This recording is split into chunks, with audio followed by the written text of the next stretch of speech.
សួស្តីបងប្អូនកូនក្មួយទាំងអស់គ្នាថ្ងៃនេះខ្ញុំមកបង្ហាញរបៀបធ្វើគ្រឿងស្លឹកគ្រៃ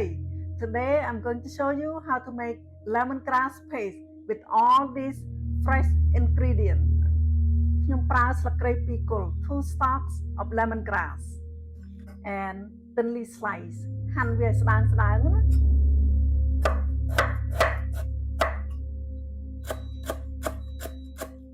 2 fresh turmeric root ខ្ញុំប្រើមើមរមៀត2មើម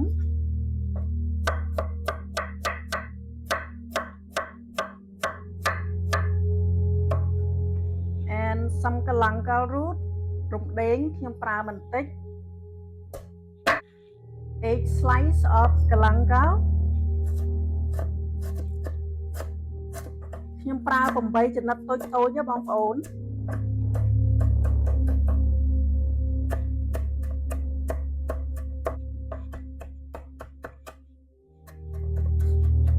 about 6-7 kaffir lime leaf ស្លឹកក្រូចសើចខ្ញុំប្រើប្រហែលជា6-7 សន្លឹកណាបងប្អូន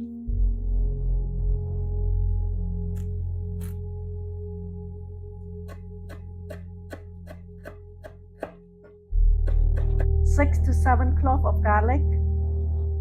Basic គ្រឿង is ready to blend and you can also use mortar and pestle to blend it all in or you can use food processor or blender បងប្អូនចង់ប្រើត្បាល់បុកក៏បានម៉ាស៊ីនកិនក៏បានដែរណា So today I'm going to use the blender. Okay, I'm going to add a little bit of water. I just need to add a little bit more water